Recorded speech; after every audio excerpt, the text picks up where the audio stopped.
The first time he hit me, it wasn't with a closed fist. It was worse. He used words that sliced through 40 years of marriage like a rusted blade through silk. "You're just a burden, Evelyn."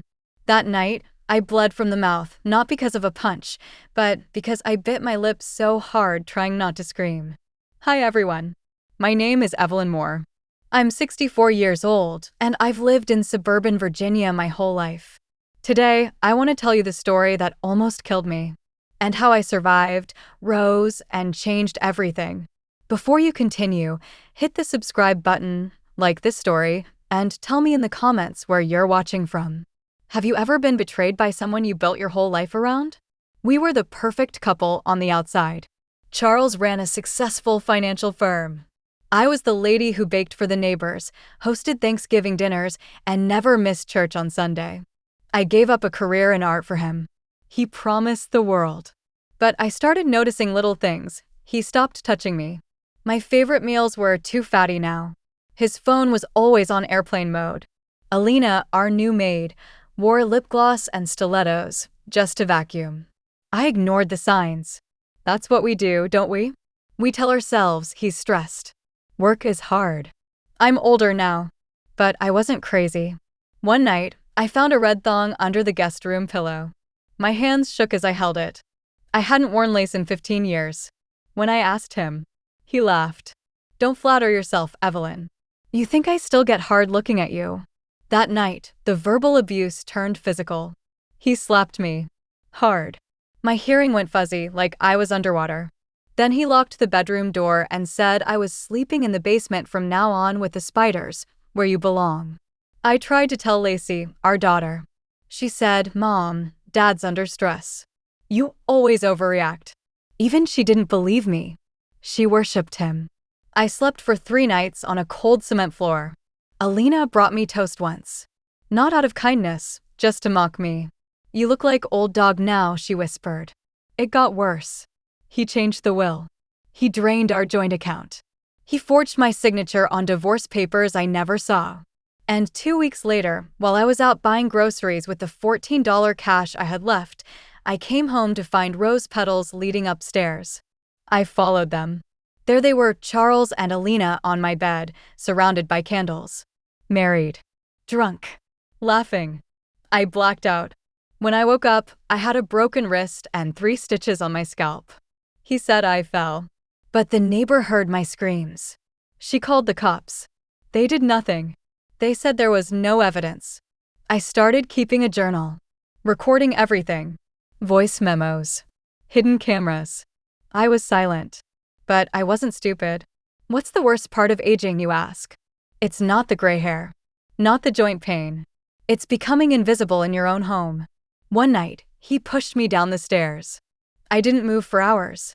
I pissed myself. Alina stepped over me and giggled. I knew then I wasn't just dealing with betrayal. I was dealing with evil. But something shifted that night. I saw the blood on the hardwood. And I didn't cry. I smiled. Because I knew my silence was over. I stayed awake all night.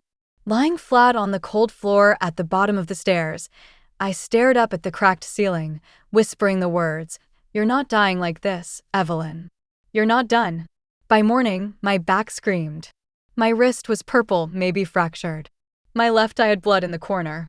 I moved slow, dragging myself with what little strength I had left, until I reached my walker. He had gone out, left me lying there like garbage. That's how little I mattered now. But maybe that was my power. He thought I was nothing. I shuffled back to the bedroom. Not our bedroom, his now. I pulled out the drawer where I'd hidden it. A black, $25 voice recorder I bought months ago when I first suspected he was cheating. I pressed play. "You think I still get hard looking at you? Smack sound, you sleep in the fucking basement now." I listened again. And again. I cried. But not out of pain. Out of purpose. I spent the next 4 days in silence. Every time they argued upstairs, every time she screamed, "You promised me everything," I pressed record. I caught it all. He didn't just hate me anymore. He started hating her. She'd ask him when they'd go to Europe like he promised. He'd reply, after I bury that old bitch downstairs. Her laughter? Haunting. They didn't know I was documenting it. They didn't know I still had friends, real friends, hidden in the corners of my life. Dr. Lester Quinn. We dated in college before Charles. He became a renowned psychiatrist in New York. After his wife died, he sent me a Christmas card. I never replied. But now I called him. My hands shook dialing the number. He picked up on the second ring. Evelyn. His voice was warm, like I remembered. Is everything all right? I couldn't stop crying. 2 days later, he flew in. He came to the house at 2 a.m., snuck in through the basement window, and held me like I was made of glass. I showed him the bruises. The recorder. The hidden camera videos from the teddy bear in the guest room. He said nothing for a long time. Then he whispered, "We're going to destroy him. But not fast. Not easy. The way he destroyed you, that's how we'll end him." Lester taught me how to manipulate my monster. I started pretending to forget things, slurring a little, letting my walker fall. Charles started to think I was getting dementia. Alina called me walking corpse. But behind the scenes, Lester helped me craft emails, letters, prepare a folder labeled "If I Die." We sent everything to an attorney friend of his, bruises, audio files, even a recorded video of Charles calling me a dog he should have put down years ago. One night, Charles came home drunk. He dragged me into the kitchen. Threw a pan at me. It missed. Then he kicked me so hard in the stomach I vomited on the tile. He screamed, "You're gonna die soon anyway." And then, I smiled. I looked him straight in the eye and said, "Not before you do." That night, I made my final move. I waited until he passed out. I grabbed his phone. Alina was already texting another man, sending him nudes from our bathroom. I filmed it, sent it to Charles's phone from a fake number, then deleted it from his outbox. He woke up the next morning to betrayal. By her. That was the beginning of the end. He went ballistic. Threw a plate at her. Neighbors called the cops again. This time, Lester made sure the right officer responded, a woman whose sister had died in a domestic violence case. They arrested Charles for assault. But that was only the beginning. Alina tried to get him out. But she didn't know he'd already rewritten the will again, this time leaving everything to her. His lawyer exposed her texts. Turns out, she was married in Ukraine, and Charles could be charged with immigration fraud. His world started to collapse. Like a house built on lies. But I wasn't done yet. I didn't want prison. No. Too easy. I wanted him alive. Alone. Penniless. Begging me to take him back. And that moment would come. Soon. I didn't sleep the night they took him away. I sat at the kitchen table, staring at the dried blood on the tiles from the night before my blood. I didn't clean it. Not yet. I wanted to remember. Because when you've been broken as many times as I have, you stop wanting to forget. You start wanting to build from it. The officer's name was Detective Clara Reyes. She was the first person in this whole damn story to look me in the eyes and say, "I believe you." She didn't talk to me like I was senile. She didn't ask if I'd been drinking. She asked if I had evidence. I said, "I've got a mountain of it." She took everything. The tapes. The photos. Even the bruises on my thighs that were still fading to green. Clara promised me something. He's not going to walk away from this untouched. I'll make sure of it. But it wasn't enough. Because 2 days later, Charles was out on bail. The second his shoes hit our driveway, I froze. He walked in like nothing had happened. Alina was gone, she ran. Vanished. Maybe she feared deportation, maybe she feared me. Either way, I didn't care. Charles sat across the table and said, "We need to talk." I said nothing. He said, "I'm a sick man. I need help. You pushed me. You provoked me. But I want us to work it out." I laughed. Laughed so hard I nearly choked. He looked at me like he didn't recognize me. Because he didn't. The woman he tortured for 5 years was dead. This was someone new. Someone reborn. That night, I made dinner. The same meatloaf I used to make when we were happy. He smiled, thinking he'd won. I poured him a glass of wine. Watched him drink it. Then said, "You know, I've been thinking a lot about arsenic lately. You ever Google the symptoms?" His face dropped. I smiled. "No, I didn't poison you," I said. But I want you to remember how it feels to eat something from someone you destroyed, not knowing what might come next. He didn't sleep that night. He locked his door. The next morning, I dropped off a package at his office. Inside, photos of his bruises on me. A flash drive with every vile word he ever said. A letter titled, "To Whom It May Concern, the True Charles Moore." I knew he'd have to fire his secretary to keep it quiet. I knew investors would start asking questions. And they did. The cracks widened fast. Charles got called in for internal financial audits. Turns out, Alina had been moving small funds out of his company account months before she left. When he tried to frame me, the bank pulled footage showing him signing forged withdrawal slips. His firm suspended him. His reputation? Ruined. People who used to shake his hand crossed the street now. The very neighbors who once whispered about me now dropped off casseroles and awkward apologies. But I didn't want their pity. I wanted their fear. And then, one morning, he begged. He knelt. Actually knelt at my feet in the garden. Tears. Real ones, I think. He said, "Please, Evelyn. You're the only person I've ever really loved. I was lost. I was weak. Forgive me. Let me come back." I bent down, took his hand, kissed it, and whispered, "If I ever see you again, I'll burn what's left of your life to the ground." Then I stood up and slammed the garden gate behind me. I filed for divorce. Publicly. Painfully. And with a team of lawyers Lester helped me find. The judge saw everything. The bruises. The videos. Even a sworn affidavit from Alina, who was caught in Hungary trying to use a fake passport. She turned on Charles to save herself. I got the house. The pensions. His savings. Everything.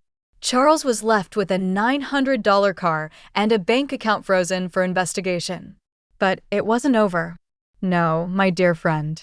Because there's something deeper than financial ruin. Something colder than handcuffs.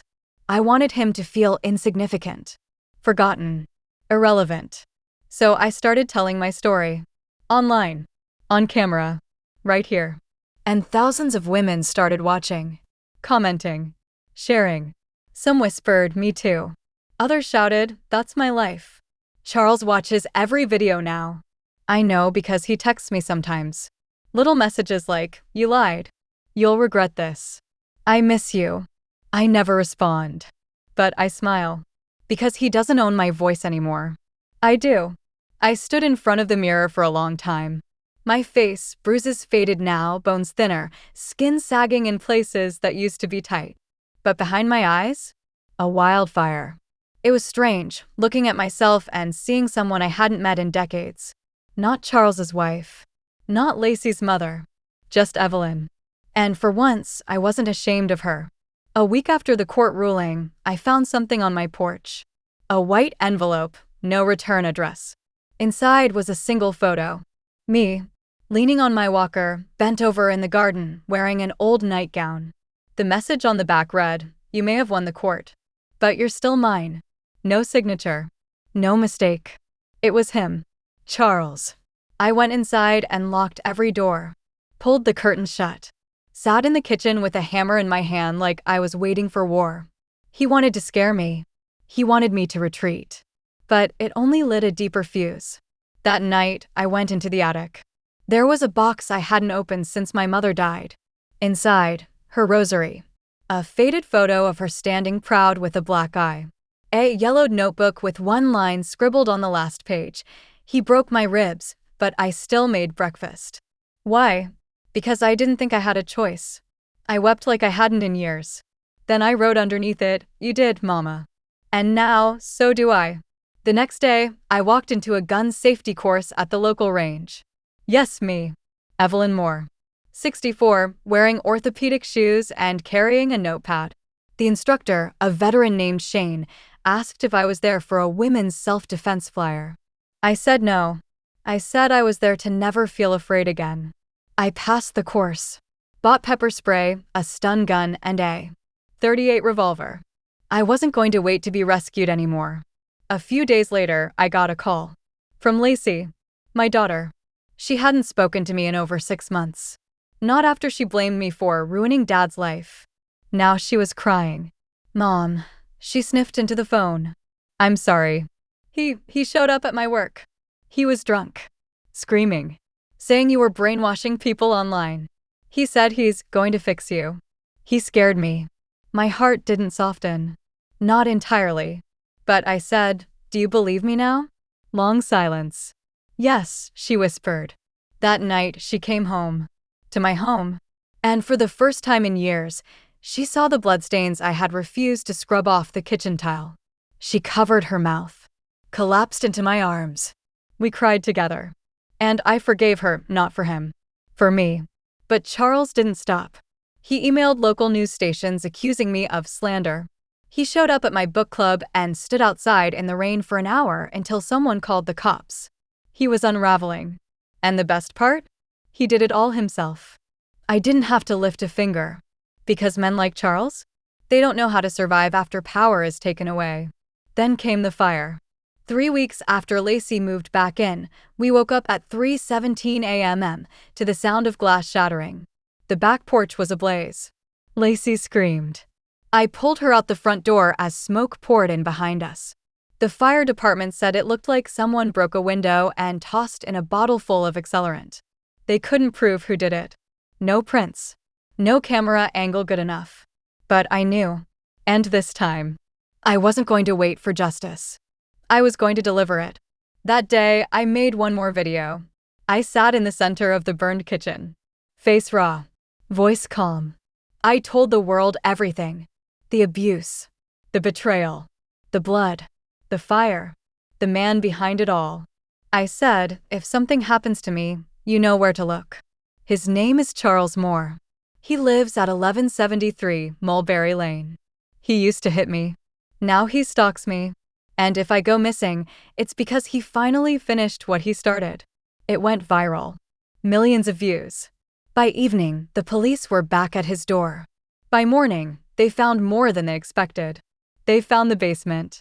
Charles's house, our former home together, had a locked basement door no one questioned. The warrant, triggered by my video, gave them access. When they opened it, they found a room. Soundproofed. Dark. With a single chair bolted to the floor. Cuffs on either armrest. A stained rag on a tray. A wall covered in photos of me. Detective Reyes called me the moment she saw it. Her voice steady but shaken. Evelyn, he wasn't just angry. He was obsessed. Dangerous. They arrested him that night. No bail this time. Not when you're found with evidence like that. The story hit every local news station by morning. Retired wealth manager found with torture setup in basement of suburban home.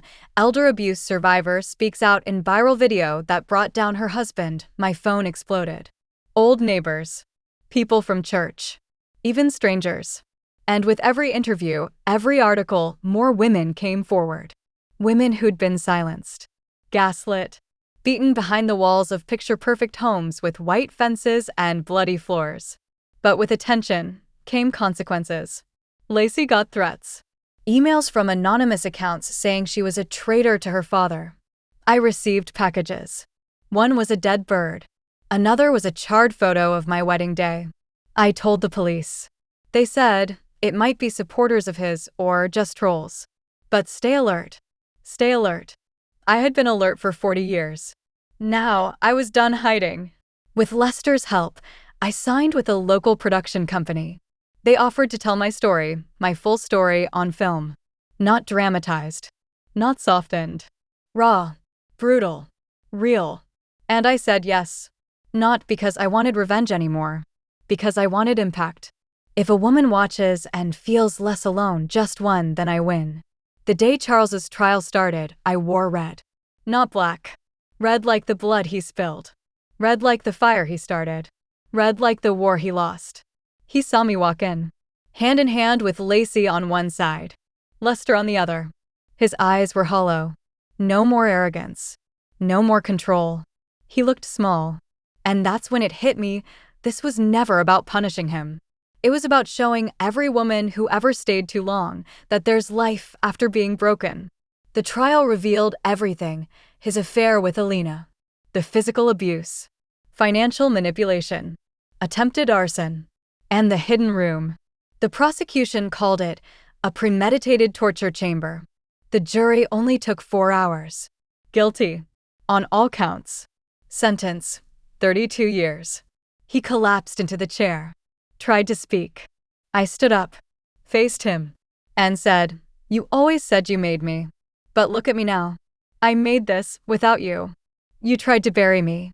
You didn't know I was a damn seed." I walked out of that courtroom a free woman. Not just legally, spiritually, mentally, emotionally. Lacey hugged me tighter than she had in 20 years. She whispered, "I'm proud of you, Mom." And that meant more than any headline ever could. That night, I went live. Just me, sitting with a glass of tea in my favorite chair. No makeup. No lights. Just Evelyn. A woman who lived through hell and chose to speak from it.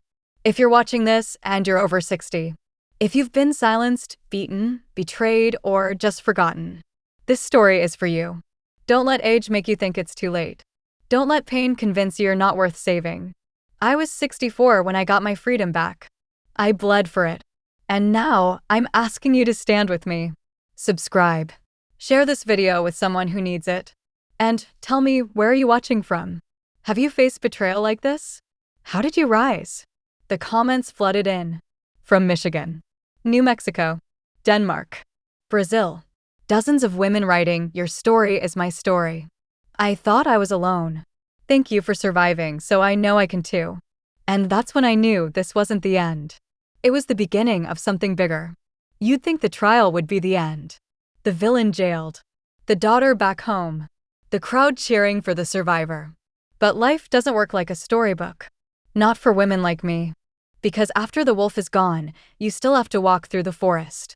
And mine was full of wolves wearing pearls. It started subtle. Whispers at the grocery store. Smiles too wide. Women I used to call friends suddenly texting things like, "I had no idea it was that bad. You must have done something to trigger him." It's brave, but airing your marriage like that? Not my way. They couldn't handle it. The Evelyn they knew was submissive, pleasant, tucked away in her husband's shadow. This Evelyn, the one who dared speak out, who dared survive and thrive, was threatening. Then came the church. I had gone to St. Andrew's every Sunday for 38 years. Sang in the choir. Made cookies for fundraisers. Organized prayer circles for women in abusive homes. Ironic, right? The week after the trial, I walked into that sanctuary expecting comfort. What I got was cold shoulders. Pastor Jim wouldn't look me in the eye. Later, I got a letter in the mail. Typed. No signature. "You've brought shame to our congregation. Marriage is sacred. A woman's duty is to forgive, not to destroy. You weaponized your pain." Weaponized. Let that word sit for a minute. As if surviving was a crime. As if telling the truth was an attack. I burned the letter. Then I joined a new church, a smaller one. Led by a widow named Marcia, who preached from the heart and never once said I was too much. And you know what I realized? Silence is the only language abusers respect. And I had finally stopped speaking it. Meanwhile, Charles's company collapsed. Without him, lawsuits poured in: embezzlement, misuse of funds, fraud. The partners sued each other. Clients fled. His name became poison in business circles. And through it all, he kept writing. From prison. Handwritten letters in trembling cursive. "I still love you. You ruined my life. They're turning me into someone I'm not. I forgive you." I didn't read past the first line. Not once.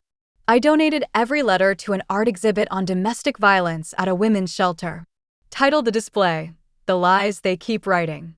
And now I teach. Every Wednesday night, I sit in a library basement with 10 other women over 60. We drink instant coffee. We pass around tissues. And we speak. About pain. About betrayal. About how hard it is to start over when your bones ache and your children call you dramatic. How it feels to be touched after years of violence. How to date again when you haven't trusted anyone in decades. We laugh. We cry. We hold hands. Sometimes we rage. But always we heal. Together. Then one night, Lester showed up. He brought a cake. Vanilla, buttercream frosting, slanted like it fell sideways in the car. And he said, I figured maybe you'd let me bake instead of fix your pipes for once." The women giggled. I rolled my eyes. But inside, I softened. He didn't ask for permission to love me. He just showed up and stayed. And in a life full of men who barged in and took, Lester gave. But I want to be clear. This isn't some fairy tale where the new man saves the broken woman. I saved myself. Before the court. Before the videos. Before the fire. I looked in the mirror, bruised and hollowed out, and said, "You deserve more. Even if no one gives it to you, give it to yourself." That was the real miracle. So if you're still watching, if you've made it this far and you're thinking, "She's just lucky," I'm still trapped. Let me tell you, I was you. Trapped. Terrified. Trained to believe I was too old, too ugly, too broken to start again. But starting again doesn't have an age limit. It only has a choice. You ever walked into a place and felt your age crawl up your spine? That's what happened when I stepped into the Sable House. It was a posh little boutique wellness center downtown, recommended by one of the younger women in our support group. She said they helped her reclaim her femininity after trauma. After all the hell I'd walked through, I figured I owed my body something gentle. So I went.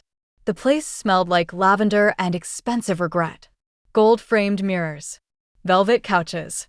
Soft jazz playing like everyone had money and secrets. A woman greeted me at the desk. "Mrs. Moore? We've been expecting you."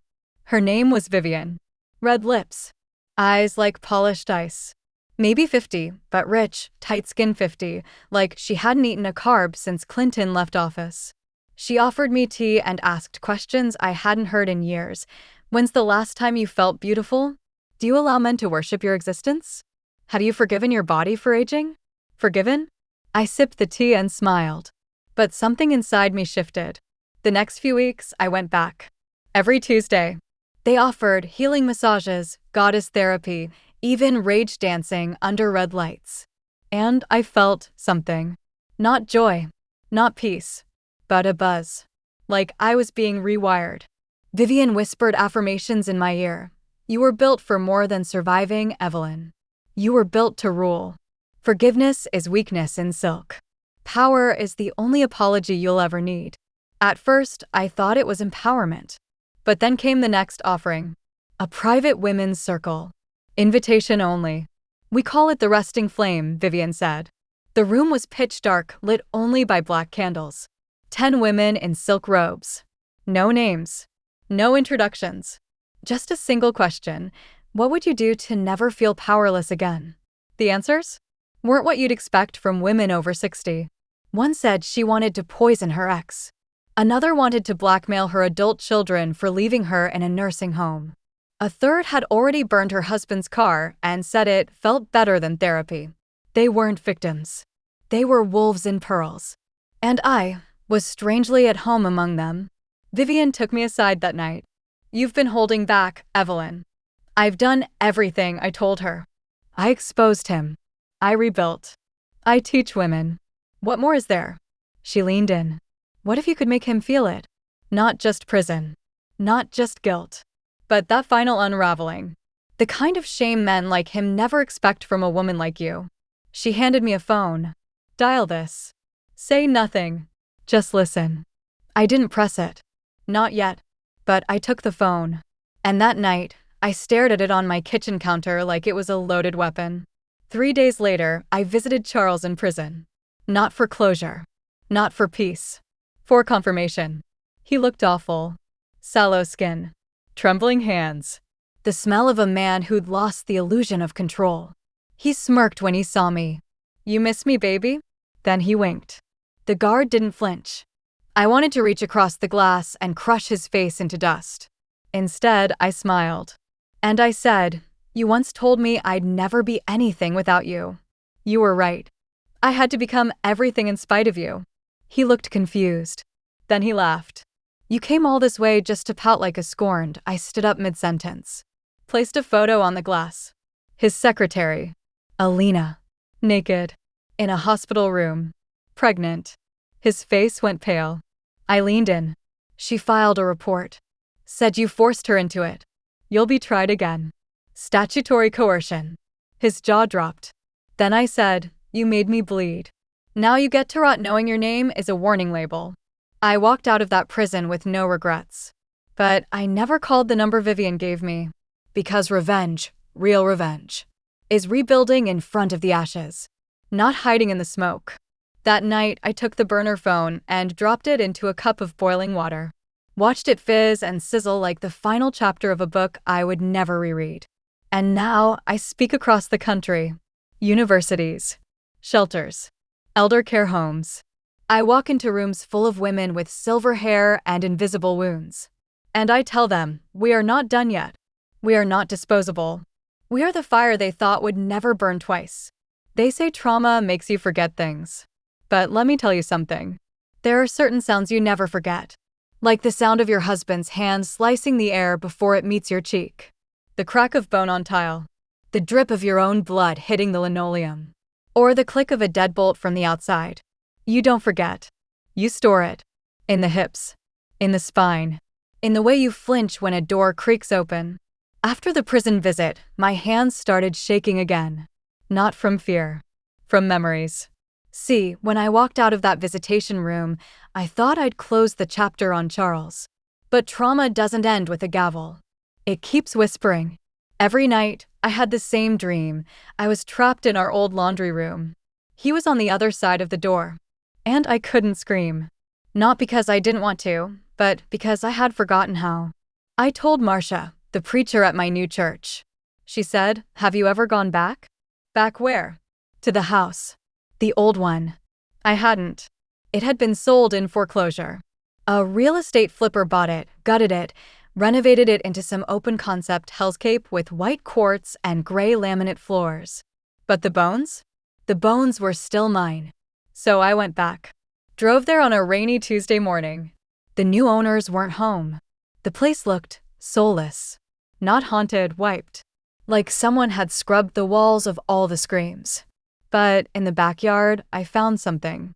Under the old rose bush. A small, rusted metal box. Buried shallow. I opened it with trembling fingers. Inside? One of Lacey's baby booties. A photo of me holding her, age 3, bruises barely hidden by makeup. A folded note, written in my handwriting. If I die, tell my daughter I tried. I stared at it for a long time. Then I lit it on fire. Right there in the rain. I let the ashes smear across my palms and sink under my nails.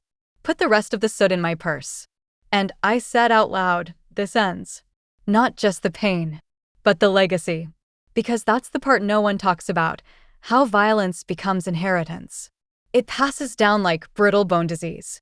And I wasn't going to let it. Not to Lacey. Not to her children. Not to me. That same week, Lacey and I finally had the conversation we'd been avoiding. She sat on my porch, picking at a loose thread in her sleeve. "Do you hate me?" she asked. My throat locked. "Of course not. You should. I left you there. With him." I told myself it wasn't my business. That you were choosing it. I reached for her hand. "You were a child." She shook her head. I was old enough to know what bruises looked like. We cried together for a long time. And then she said something I'll never forget. "I spent so long thinking you were weak for staying. But I get it now. You stayed because no one showed you how to leave." That week, Lacey moved in with me. Not because she had to. Because she wanted to. And for the first time in decades, we cooked dinner together. Laughed about burnt toast. Watched old movies without pausing to check the locks. It was small. But it felt like reclaiming the entire sky. Then came the awards. One day, I got an email from a National Women's Coalition. They'd seen the documentary. They wanted to name me Woman of the Year. At 65.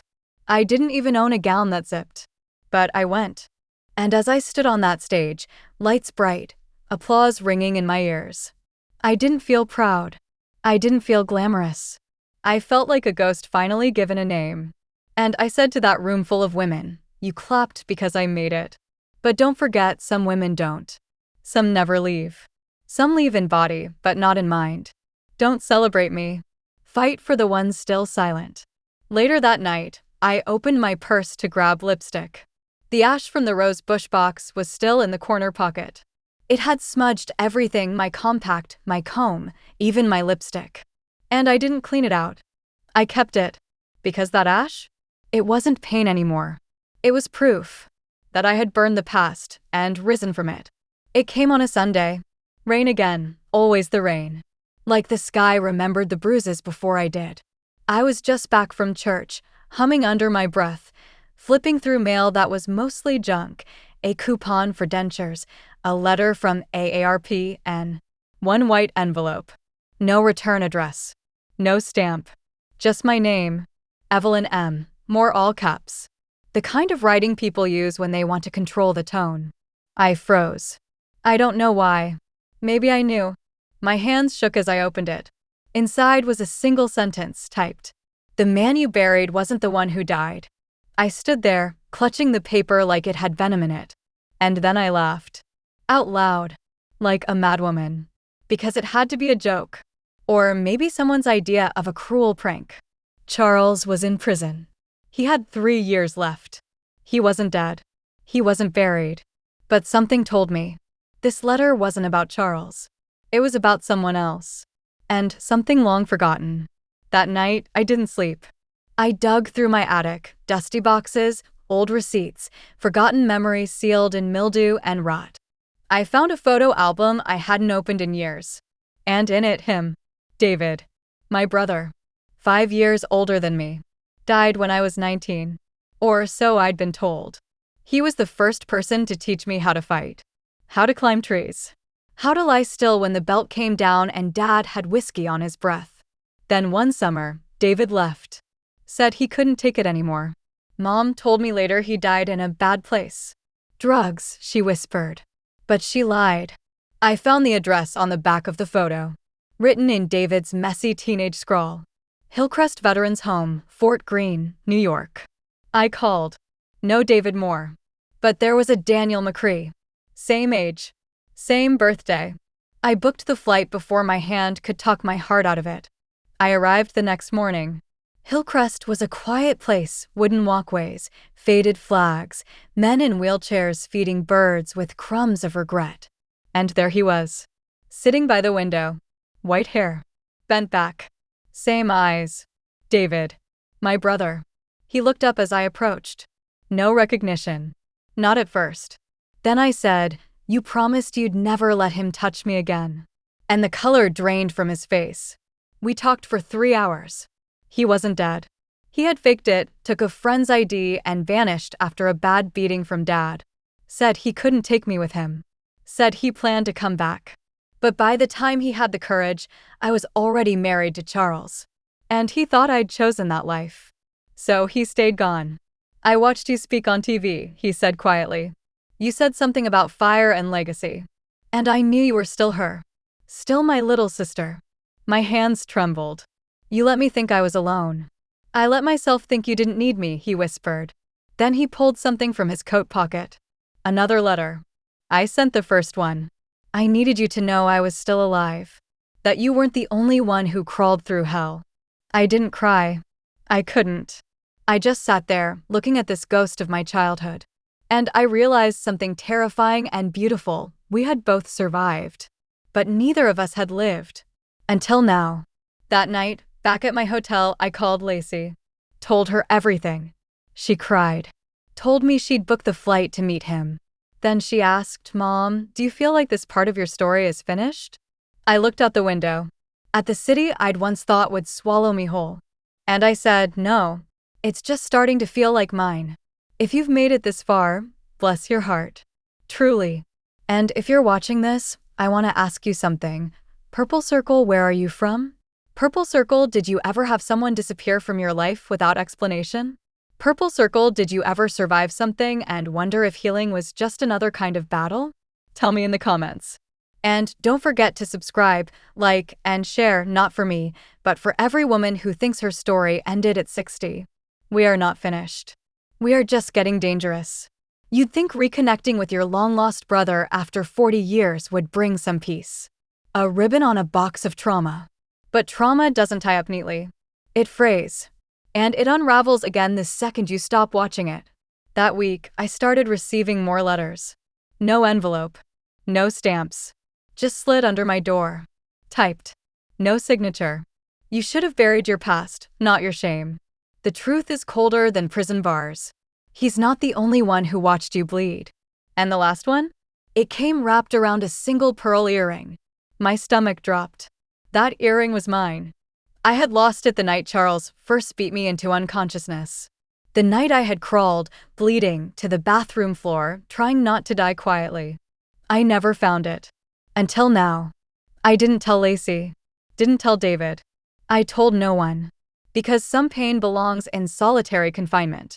But I started locking my windows again. Double-checking the back door. Sleeping with my old kitchen knife under the pillow. One morning, around 6 a.m., I walked out onto my porch, coffee in hand. And I saw her. The woman in the gray suit. Sitting on the bench across the street. Not blinking. Not scrolling a phone. Just watching my house. She had silver hair, tucked into a bun. Wrinkled, but poised. Like a school principal from 1974 who never quite retired. And when our eyes met, she smiled. Not warmly, but like she knew me. Deeply. Intimately. Wrongly. I blinked and she was gone. Later that day, I called Vivian. Yes, that Vivian from the Sable house. I hadn't seen her in months. I told her about the letters. About the woman. About the earring. Her response chilled me. There are ghosts, Evelyn. Some we buried. Some we married. But the worst are the ones we raised without realizing. What are you saying? I asked. She hesitated. Then said, Charles had enemies. But not all of them were his. Some were yours, Evelyn. Women who believed you were a traitor to your own gender because you stayed so long. Because you smiled next to the man who hurt them too. What are you talking about? I didn't even know, Vivian interrupted. You weren't the only one Charles touched. That night, I found another letter. But this one wasn't typed. It was handwritten. Shaky cursive, like arthritis and anger had fought over the pen. You smiled while I bled. You played wife while I played prey. Now you'll feel what silence costs. Attached was a photo of me from 20 years ago. Sitting beside Charles at a charity gala. My makeup flawless. My hair curled. My lips smiling. And behind me, in the blurred crowd, a young girl. Eyes swollen. Dress torn at the hem. The woman in the gray suit. Only much younger. I dropped the photo. My legs gave out. I had told myself for years. You didn't know what he did to others. You were trying to survive. You were just trying to make it out. But now? Someone believed I watched and smiled. And that kind of hatred doesn't write letters for long. It shows up. With consequences. I went to the police. They smiled politely. Took my statement. Wrote it down like it was a fiction novel. When I showed them the pearl earring and the letters, the officer said, "Ma'am, this could just be a prank. People know you're in the news. They like drama." I wanted to scream. But instead, I nodded. Because screaming hadn't saved me then. It wouldn't save me now. So I made my own plan. I bought a motion camera for the porch. Carried pepper spray. And I started tracking every face I saw. Every noise I didn't recognize. Because something told me this wasn't random. This was revenge. But not for what Charles did.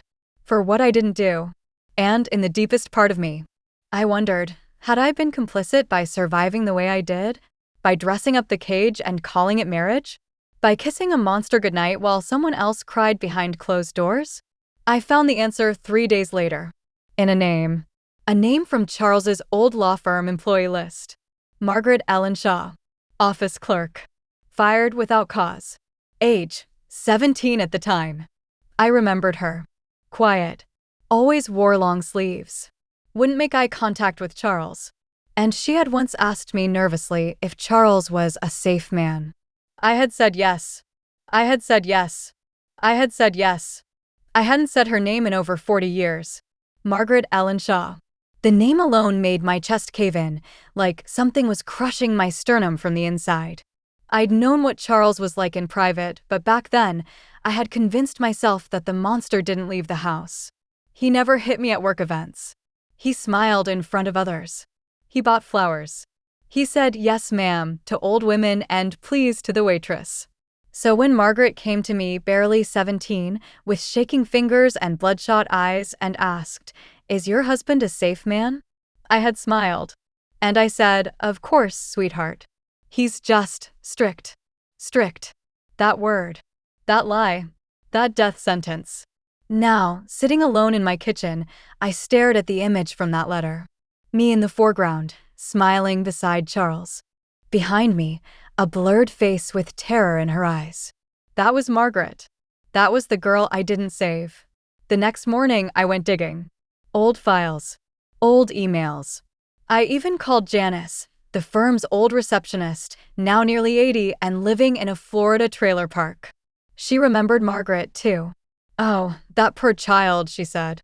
"She left crying one night and never came back." Some people said she tried to press charges, but Charles shut it down. I felt sick. "What happened to her?" I asked. "Vanished," Janice said. No one heard from her again. Word was, she changed her name. Changed her name. That was the key. If Margaret wasn't Margaret anymore, who is she now? I hired a private investigator. His name was Roy. Big gut. Quiet voice. Eyes like a man who's seen too much.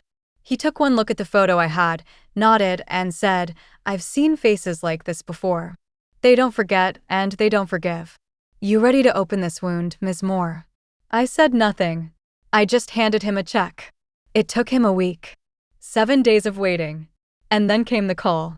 "She's alive," he said.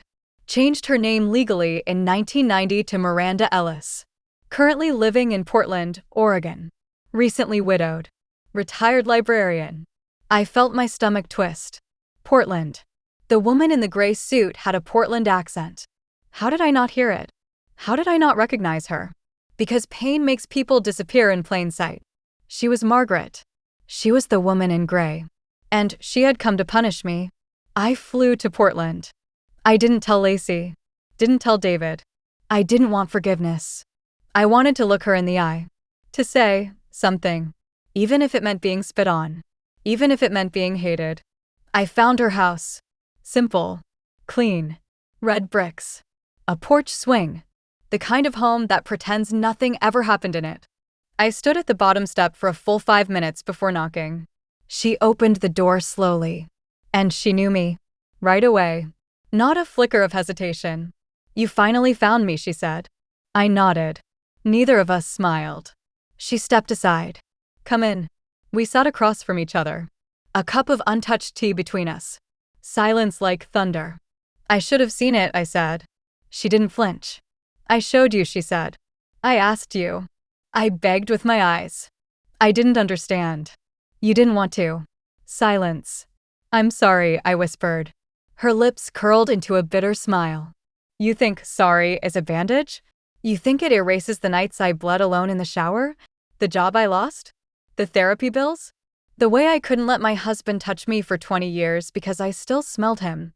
Tears stung my eyes. "No, I don't think that." She leaned forward. "You helped him hide, Evelyn. You kept the curtain drawn so no one saw what he was. I was a victim, too. You had power," she hissed. "More than I did. And you used it to survive. That's fine. I understand it. But don't you dare ask me for peace." I stared at the table. She pushed something toward me. A journal. Worn, scarred, water-damaged. Inside were dozens of entries. Margaret's handwriting. Page after page of pain. Of shame. Of me. I read one aloud. "Mrs. Moore told me he was strict. So when he locked the door behind me, I thought maybe I deserved it. Maybe I wasn't good enough at my job. Maybe I looked at him wrong. Maybe I owed him something for the way he smiled." I couldn't breathe. And then she said it. The words that broke something in me that had stayed whole, even through the worst. "You weren't just his wife. You were my executioner in pearls." I stood to leave. But as I reached the door, she said softly, "I didn't send the letters." I turned. "What?" "I've seen you on TV. I saw your speech. I knew you didn't deserve death. Just truth. But those letters? The earring? That wasn't me." A chill ran through me. "Then who?" She looked up slowly. And said, "There are more than a few of us, Evelyn. Charles didn't just destroy one girl. He had decades. A trail of us. And some of them? They want more than an apology. There's something strange that happens when you realize you're not the only survivor. not the only victim. It should feel comforting, like a shared burden. But instead, it felt like guilt with a megaphone. Margaret, Miranda, had let me live that afternoon. She let me walk out of her house without screaming, without spitting in my face. But her final words rang louder than any slap ever could. Some of them want more than an apology. The plane ride back was quiet. Too quiet. No crying baby. No chatty seamate. Just me, sitting in a cocoon of shame, regret, and fear. Because someone, maybe more than one, was out there. Not content with justice. They wanted vengeance. And not just for what Charles did. For what I didn't stop. When I got home, the house smelled off. Like wilted flowers and damp wood. And then I saw them. Roses. Dozens of roses. All dead. Blackened. Laid out across my kitchen table. Each stem covered in thorns that hadn't been clipped. Attached was a card. Handwritten this time. You used to love flowers. Let's see how much you love them when they bleed you. And then a photo. From my backyard security camera. Me, sleeping in bed. The timestamp? 3:14 a.m. Last night. Someone had been in my house. I called the police again. This time, they took it seriously. An officer was dispatched. He checked the locks. Found the camera had been disabled for 4 minutes. 4 minutes. Long enough to enter. Long enough to leave death-scented flowers. Long enough to remind me I was never safe. I moved in with Lacey that night. She tried to hide her worry, but I saw it in the way she hovered, making tea, locking every door, leaving the hall light on like I was a scared child. And maybe I was. But not scared of the dark. Scared of what I was about to learn. Roy, my private investigator, called 2 days later. Found something, he said. You're not gonna like it. He met me in a diner off Highway 4. Same place where Charles used to take his paralegal mistresses. Funny, the places that come full circle. He slid a manila envelope across the table. Inside were names. Dates. Statements. 7 women. All former employees. Clients. Interns. All had been silenced, paid off, or fired by Charles. But more than that, all had once tried to speak to me. In elevators. At luncheons. In trembling voicemails I never returned. And the final name? One that made my blood run cold. Esther M. Harris. I remembered her clearly. She was 61 when she worked for Charles, unusual in that office full of fresh grads and tight blouses. Esther had a steel spine and a librarian stare. She once told me during a fundraiser, "Your husband is a virus. He spreads rot." And I had laughed. Laughed. Right in her face. Because that was my mask back then. The mask of Mrs. Charles Moore. Polished. Poised. Untouchable. Blind. Roy leaned forward. Esther's daughter died in 2009. OD. There's speculation Charles may have been involved, though nothing ever stuck. And Esther? I asked. He slid another photo toward me. The woman in the gray suit. No, I whispered. That was Miranda. Margaret. Roy cut me off. They're working together, Evelyn. They weren't acting alone. Margaret. Esther. Maybe others. They had formed something. Not a club. Not a support group. A reckoning. And I was the name at the top of their list, not because I was the worst. But because I had stood next to the worst, smiling, pretending not to smell the rot. That night, Lacey tucked my blanket tighter than usual. As she stood to turn off the light, I said, "Do you think people can come back from this?" She paused. Come back from what, Mom? From being the person who didn't help. Who stayed silent. She looked at me, really looked at me, and said, "You don't come back from it. You walk forward with it. And, if you're lucky, you change enough to stop it from happening again." I didn't sleep that night. I sat at the kitchen table with a pen and paper, writing a list of every name I could remember. Every woman who had looked at me like she needed help. Every time I told myself it was just Charles being Charles. Every time I locked the door and turned up the music. Because silence has a daughter. And she always returns home. They say memory fades with age. I wish mine did. Because I remember them all now. Every woman. Every warning. The receptionist who stammered when Charles walked in. The intern who wore 3 layers in summer. The client who refused to shake his hand. And me? I was the mirror that reflected his lies back as love. I hated myself more with each name I added to the list. It was a Tuesday morning when it all cracked open. I was at Lacey's house, sipping tea in her breakfast nook, the sunlight filtering in like a promise. That's when her phone buzzed. A voicemail. She tapped it on speaker, thinking it was spam. Instead, a voice came through. "Hello, Evelyn. I see you've started remembering. But memory isn't enough. You'll need to confess. Publicly. Or the next funeral you attend will be your daughter's." My blood turned to ice. Lacey froze. "Is this a joke?" she whispered. I knew it wasn't. Because the voice was familiar. Esther. Older, raspier, but unmistakable. She had made it personal now. Not just letters. Not just roses. She had drawn bloodlines. We called the police again. They traced the number, burner phone, no location. The detective, young, tired, overworked, asked me one question. "Why are they targeting you, Ms. Moore, and not your husband?" I looked him dead in the eye and said, "Because monsters don't exist in isolation. They need enablers." And I was his mirror, his alibi, his wife. The detective scribbled in silence. He didn't understand. But I did. That night, I made my choice. I scheduled a live stream. Just me. No press. No makeup artist. No PR. Just an old woman with shaking hands and a cracked voice, staring into her laptop camera. I told the truth. I named Charles. I named the firm. I named myself.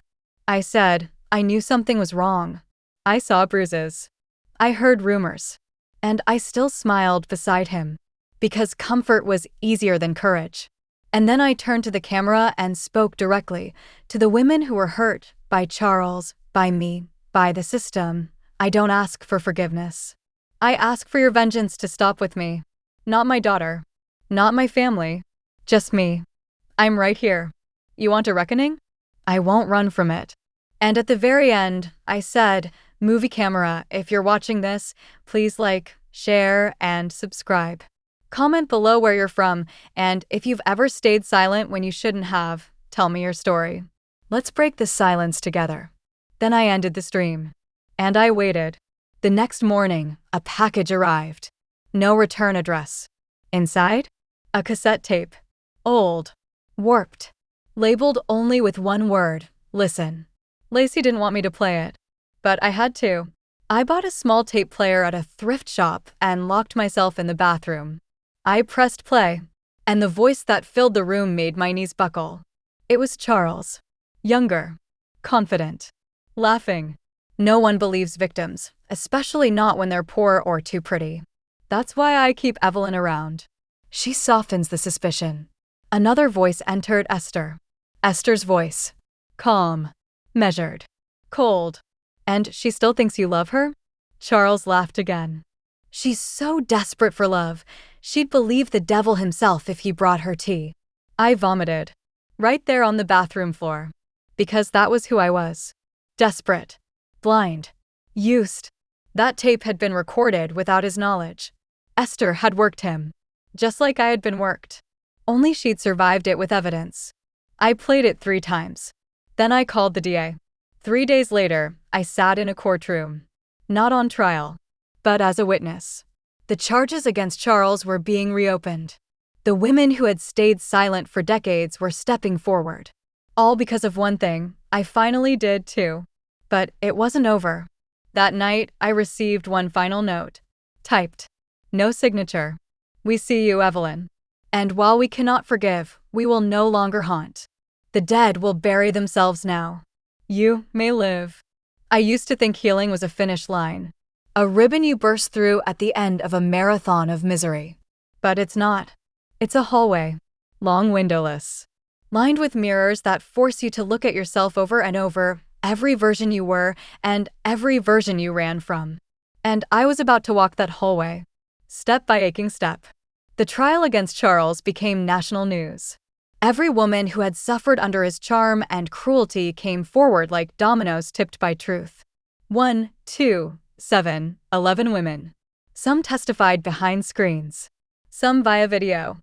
Some couldn't even say his name, but they showed up anyway. And I sat in the front row. Every day. No sunglasses. No scarves. No lawyers telling me to smile for the cameras.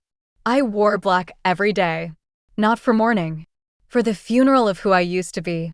And then came the tapes. Esther had saved more than I realized. She had wire recordings. Meeting transcripts. Even footage, grainy but clear, of Charles in his office, locking the door behind young interns. The courtroom went silent the moment it played. You could hear his breath. His voice. His predator's whisper. The jury looked like they'd swallowed glass. I wept. Not for Charles. Not for the past. I wept because no one could deny it now. The body remembers, even if the world tries to forget. But Charles didn't go quietly. He turned his head in the courtroom, locked eyes with me, and hissed, "You ungrateful witch. After everything I gave you." And I said, loud enough for the entire courtroom to hear, "You gave me scars. And I'm turning them into swords." The gallery gasped. The judge pounded the gavel.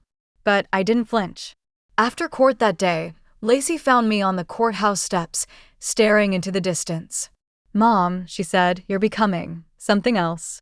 I nodded. I'm becoming dangerous to the right people. 3 weeks later, the verdict came in.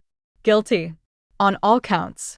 Charles Moore, once the golden boy of legal society, a man with mansions and mistresses and a voice that charmed juries, was now a registered predator, a felon, a nobody. But that's not what satisfied me most. What satisfied me was this. The women didn't hide anymore. They spoke. They wrote. They marched. Some of them started a foundation, the remembered ones. And they asked me to join the board. Not as a symbol. Not as a victim. But as a witness who chose to tell the truth when it was nearly too late. I started going live on Sundays. No makeup. No script. Just me. And I'd begin every stream the same way. Movie camera. "Hello, my name is Evelyn Moore. I am 67 years old. I survived domestic cruelty, emotional starvation, public betrayal, and silence. And if you're watching this, I want to know where you're from. And I want to know, have you ever hidden something too painful to say out loud? Because you're not alone. Not anymore." Thousands watched. Then tens of thousands. Then more. Comments from every country. Stories that sounded like mine and worse. Women who had been locked in closets. Starved of love. Married to monsters. And they all said the same thing. I thought it was just me. I made sure it wasn't. Not anymore. But don't think I became some serene saint. No. I got angry. I started naming names in those streams, doctors who dismissed women's injuries, priests who protected abusers, judges who gave predators probation. They couldn't touch me. I was old, untouchable, uncancelable. And for once, my age was my armor. One evening, after a particularly raw stream, I received a message. No threats. No roses. Just one sentence. "I didn't think you'd survive. But I'm glad you did." It was signed, M. Margaret. Miranda. Whatever name she chose, she had watched me become what I should have been all along. I cried that night harder than I ever had. Not because I was broken, but because I was finally becoming whole. You'd think it ends when the monster is caged. But the worst ones leave ghosts behind. Ghosts in the drawers. Ghosts in your daughter's smile. Ghosts in the way the house creaks at night like it remembers being watched. I still had his things. Trophies. Papers. Suits. The Italian ones he bought after cheating. Lacey told me, "Just toss it all, Mom." But I didn't. No. I burned it. I waited until midnight.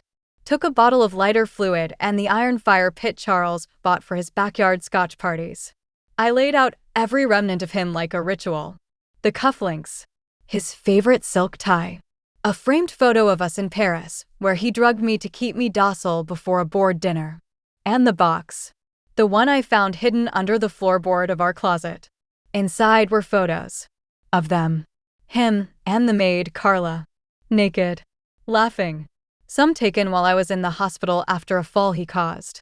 Another envelope held receipts. Jewelry. Airline tickets. Hotel stays. He never even tried to hide it well. Because deep down, he knew I'd never look. But the worst? A letter. Written by hand. Addressed to me. Unsent. Evelyn, I've decided I can't wait anymore. Carla understands me in ways you never could. You were always just, decent enough. But you aged. You dulled. And I won't apologize for wanting something alive again. I'll make sure you're taken care of. Don't try to stop the divorce. You won't win. See, I read it aloud to the fire.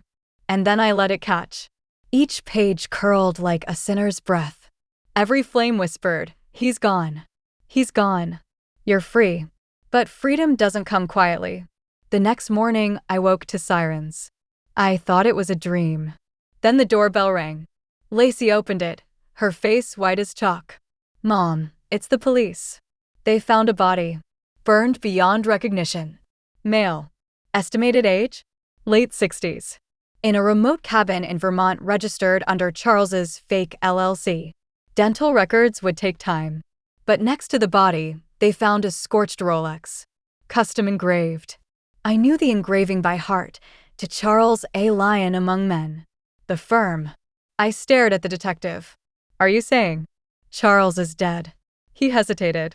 It's not confirmed. But it looks that way. And that's when it hit me, that letter. The receipts. The photographs. What if he knew the trial would bury him? What if he planned to vanish? And someone furious enough got to him first? Margaret? Esther? Carla? I started receiving anonymous messages again. Only this time, they weren't threats. They were taunts.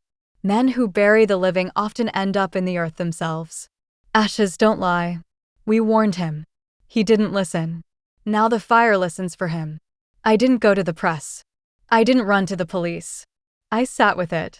The ambiguity. The possibility. Because for once, I didn't need to know.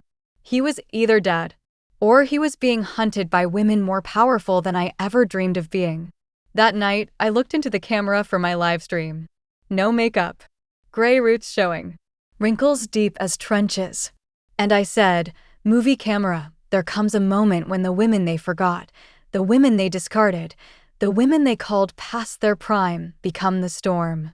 If you've been tossed aside. If you've been bruised. If your silence was once a gift to someone who never deserved it, then hear me now, you are not done. You are the reckoning. Let me know where you're from. Let me know if you've ever lit your past on fire and walked away without looking back. Because the next time they tell you you're too old, remind them how long it takes to become a forest fire. Fire, they say, when a house burns, the fire doesn't just blacken the wood. It seeps into the walls. It leaves behind a scent bitter, permanent. I could still smell Charles. Even after his supposed death. Even after the verdicts. Even after the ashes I scattered with my bare hands. His presence lingered like rot behind wallpaper. The detective called again. Dental records confirmed the corpse was indeed Charles Moore. I didn't cry. I didn't scream. I didn't rejoice either. I just said, thank you, and hung up. Then I walked into the master bedroom. The one we shared for 30 years. And I ripped the bed apart. Tore the mattress open with a carving knife. Ripped through the lining. Pulled out what had been hidden between the foam, stacks of cash. Tens of thousands. Wrapped in plastic, tucked under the place we used to lie together. He was planning it. A full escape. Fake death? Real death? I didn't care anymore. I took every dollar, stuffed it into garbage bags, and drove to a battered women's shelter 3 cities over. Handed them the cash, no name. Let that ghost money do something good for once. But peace wouldn't come easily. Because now the house began to talk. It started small. The flickering hallway light that had been fine for years. The wine glass that shattered on the counter when I wasn't looking. Then came the knocking. 3 soft knocks. Always at 3:17 a.m. Always from inside the house. I thought I was going mad. Until Lacey stayed the night. And heard it too. She wanted me to leave the house. But I said no. This place needs to hear me now. Not the other way around. I hired a contractor to tear open the walls. Every one. You know what we found? Tapes. Old cassette tapes. VHS tapes. Dozens. Labeled in Charles's handwriting. Girl 3 interview. Playback 1998. Blackmail, branch manager. I sat on the floor and shook as I held them. He hadn't just hurt women. He'd recorded it, archived it, stored it inside the house like trophies. And no one ever knew. I turned them over to the authorities. That reopened even more cases. More men taken down. More survivors coming forward. The press exploded again. This time, they called my house a house of horrors. I called it his mausoleum. And then I did the one thing that gave me back the breath I'd lost for decades. I sold it. Every brick. Every memory. Gone. Lacey begged me to move in with her. But I said, no, darling. I'm not moving in. I'm moving forward. I bought a little red house near the sea. 1 level. No stairs. Lots of light. It smelled of lemons and salt, not blood. And the first thing I unpacked? A framed quote. Something I found scrawled on the back of one of those tapes. It read, "A woman with nothing left to lose is the most dangerous kind of truth." I hung it in the kitchen, right above the stove. The first night there, I slept deeply. No dreams. No knocks. No whispers. Just silence. Sweet, solid silence. But that silence would not last long. Because 3 weeks later, I received a letter. A plain white envelope. No return address. Inside, a photograph of me, sitting at my livestream desk. Captioned in red ink, "We saw you take the tapes." And not all of them made it to the police. My skin went cold. Because they were right. There was one tape I'd kept. Just one. The one labeled, "Lacey. Do not watch." I hadn't opened it. I couldn't. But someone knew I had it. And someone wanted it back. It sat in the drawer like a ticking bomb. The tape. The one labeled in Charles's jagged scrawl, "Lacey. Do not watch." I hadn't told her about it. I hadn't even let it touch my VCR. But now, someone knew I had it. And that meant they were watching me. I stared at the photograph again, the one that came in the anonymous letter. It was me captured mid-livestream. My face softened, eyes glassy from telling the world how healing tastes like blood at first. Whoever sent it had been close. Inside the house? Watching through a window? Or worse, one of the viewers. I shut the blinds, locked the doors, double-checked the windows, then sat with the tape in my lap for 2 hours. I whispered to it, "What are you holding that I'm not ready to see?" It was almost midnight when I slid it into the player. My hands trembled, but not from fear. From something deeper, grief mixed with dread. The screen flickered. And then came the static hiss of a VHS booting to life. A timestamp. March 5th, 2003. Lacey would have been 17. Then the picture sharpened. A bedroom. Her bedroom. Lacey sat on the bed. In pajamas. Reading. Laughing. Completely unaware she was being recorded. The camera zoomed in. Slowly. And then a knock. Off screen. Her voice, "Come in." And then he entered. Charles. I slammed the remote. Paused the frame. My lungs felt like glass inside my chest. There was no audio for what followed. Just body language. She smiled at him. Innocent. Naive. He walked in, carrying something. Tea? He sat beside her. She leaned toward him, pointing at a book. He put his hand on her back. She froze. I froze. And then, like a light switch, she stiffened. Her smile died. She got up. He reached for her wrist. She pulled away. She left the room. And the camera kept rolling. I hit stop. I couldn't. I couldn't breathe. Couldn't think. Couldn't. Had he no? Please, God, no. I called her. Voice shaking. Lacey, honey. I need you to come over. Everything okay? No, I whispered. Not even close. She arrived 20 minutes later, barefoot and wrapped in a hoodie. I didn't say a word. Just handed her the tape. She didn't ask questions. She watched it. All of it. Then turned to me. Face pale. Lips cracked. And said, that night. I remember. I didn't know why I felt sick after. I just did. She cried in my arms like she was 17 again. I thought I imagined it, she whispered. I thought I overreacted. He didn't do anything. But I felt wrong. Dirty. For years. My baby had been hunted in her own home. That night, I sat with the tape and a hammer. I wanted to destroy it. But I didn't. Not yet. Because now I had more proof. Another crime. Another layer of his sickness. And I knew. Someone didn't want this truth to live. That's why they sent the photo.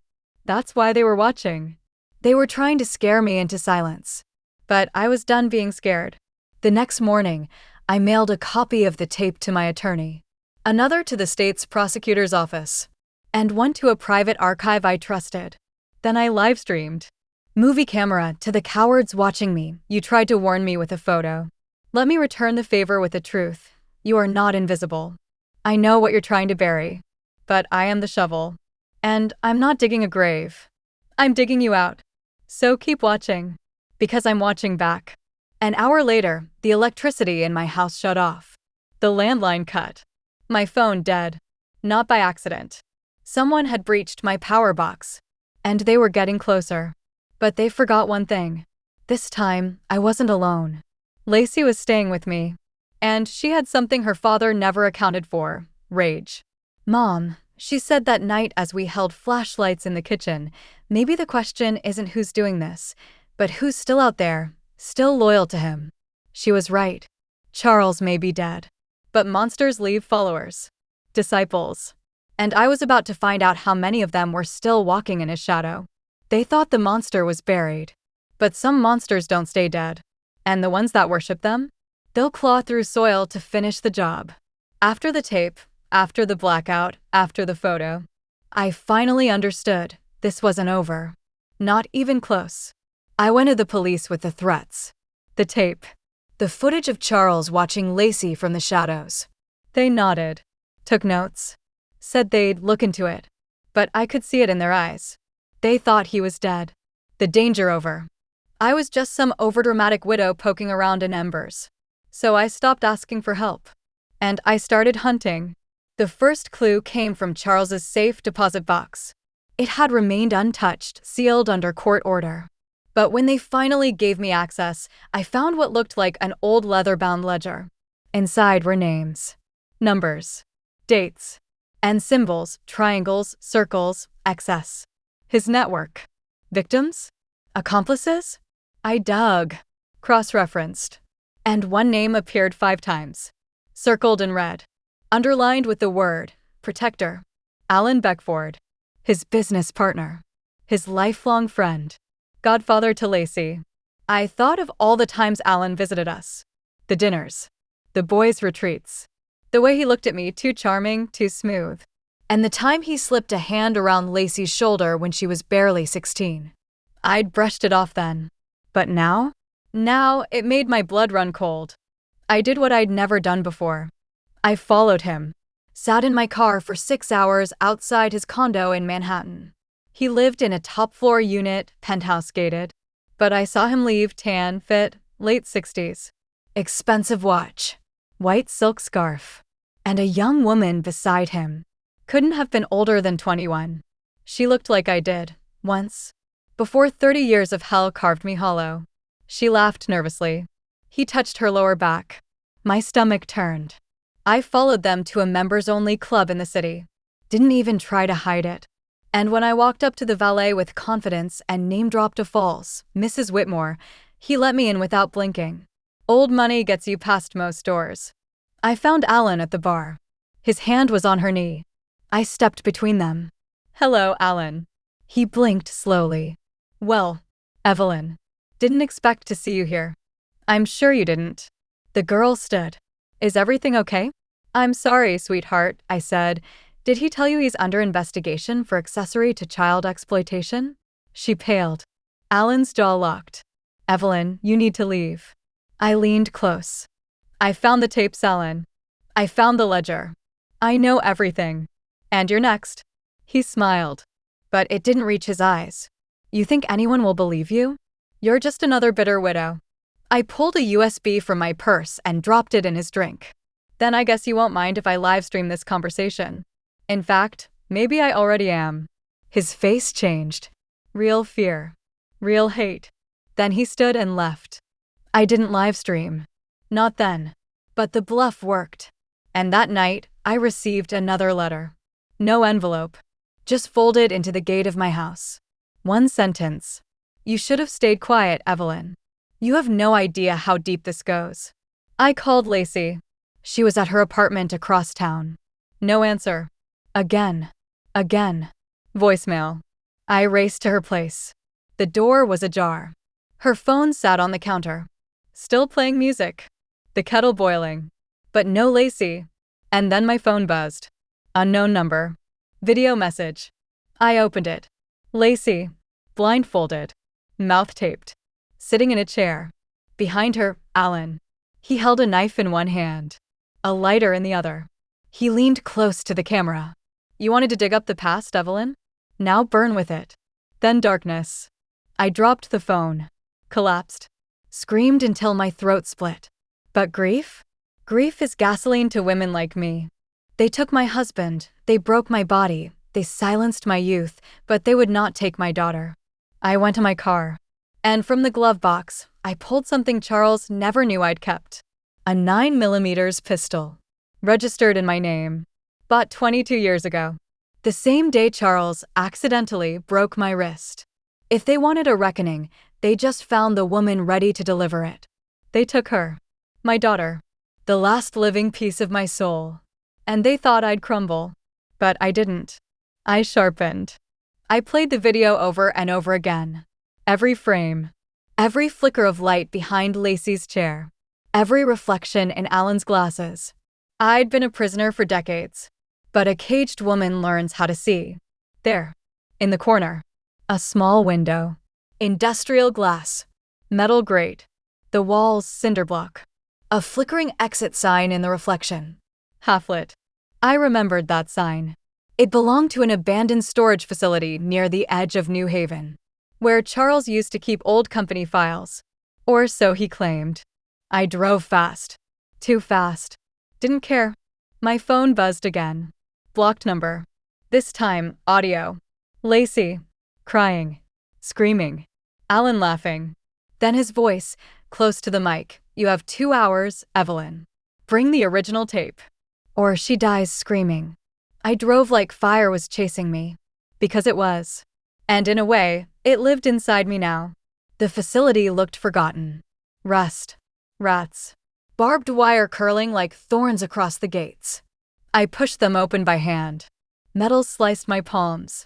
Didn't flinch. Pain was an old friend now. Unit 17. That was the one. The lock was broken. Door cracked open. I stepped inside, holding the gun low, like the instructor taught me all those years ago when I said, "Teach me like I'll need it someday." The room was dark, but I could feel eyes on me. And then, drop the gun, Evelyn. Alan. Behind me. I turned slow. He was holding a knife to Lacey's throat. She was duct-taped to a metal chair. Tears soaked her cheeks. Her lip was split. He grinned. That old polished smile that once fooled every dinner guest, every business partner. I always admired you, he said. Strong. Obedient. Pretty. Until you started thinking you mattered. You were his lapdog, I spat. No, he said. I was his brother. That's when it hit me. Charles hadn't acted alone. Alan was part of everything. The exploitation. The tapes. The money. The control. Maybe he was the one who pulled the strings all along. I raised the gun. I brought the tape, I said, lying. Where? In my head, I whispered. Because I watched it. And I remember every frame. And I already sent copies to the FBI. So go ahead. Kill me. It won't stop what's coming. He faltered. The knife trembled. He didn't expect that. He didn't expect me. And that's when I pulled the trigger. Boom. The shot tore through his shoulder. He screamed. Dropped the knife. Lacey kicked her chair backwards, crashing to the floor. I ran to her. Cut the tape with my keys. Held her face. You're okay. You're okay. But then another voice. From the shadows. Step away, Evelyn. A second man. Gun raised. Not Alan. Older. Scarred. Silent. I stood between them and Lacey. And laughed. Not because it was funny, but because I finally understood. You were all just scared of a woman who finally woke up. And now? You should be.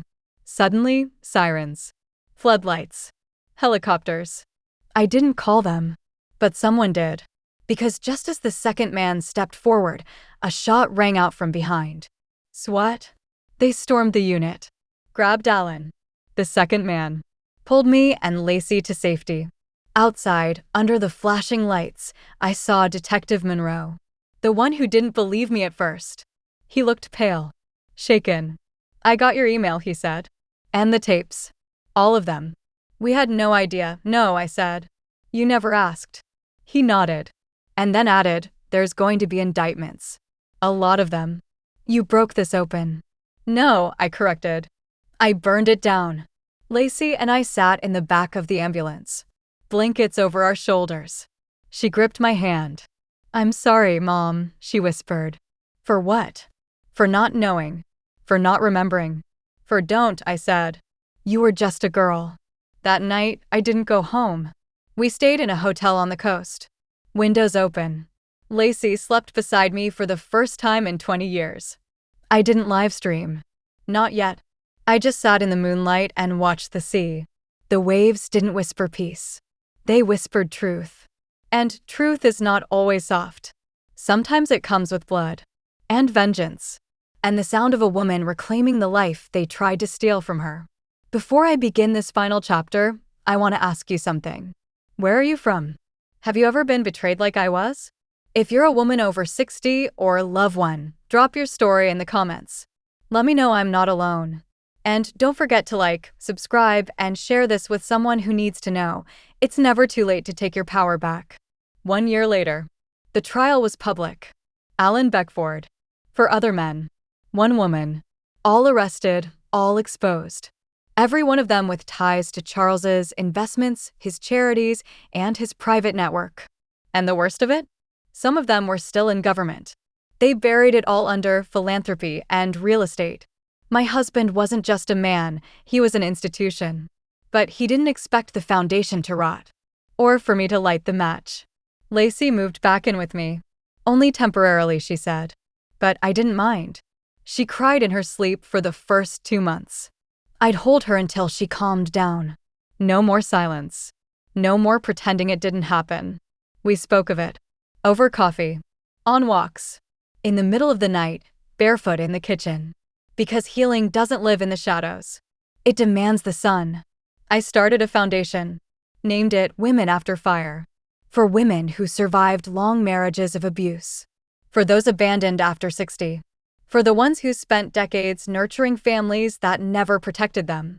We offered therapy, legal support, housing, and most of all, truth. Not sugar-coated, not polite, but raw, bleeding, and powerful. People told me I inspired them, but I wasn't looking to inspire. I was looking to avenge. Charles's grave is unmarked. I had the headstone removed. People said that was cruel. But I wasn't trying to leave a legacy for a man who shattered his own bloodline. I wanted no place for memory to grow. Let him rot. Silently. Forever. One day, a woman came to my door. 62. Blue eyes. Broken voice. She'd watched all my videos. She stood there trembling, holding her own police report. Her husband had just been arrested. Because of me. She said, "You're not just Evelyn to me. You're what I might be next." I hugged her so tight she sobbed into my shoulder. And whispered, "Then be ready. Because the world doesn't expect us to rise after 60. But they forgot, we've already survived everything." Lacey released her own statement online. About her father. What he did. What he tried. She said, "My mother saved me twice. Once when I was born. And once when she stopped being silent." The hate came too. Men in comments. Fake emails.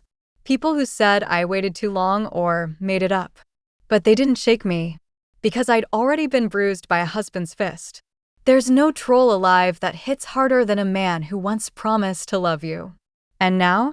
Now I speak. At events. At shelters. At churches full of elderly women with glassy eyes and knotted fingers. Women who whisper after every speech, "That's my story too." I just never had words for it until now.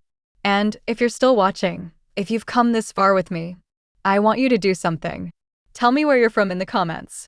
Tell me what they took from you. And tell me what you're going to do now that you remember who the hell you are. Because we don't die when they beat us. We die when we forget we can burn their empire down from the inside. So here I am. Evelyn Hart. 65. Widowed. Wounded. Risen.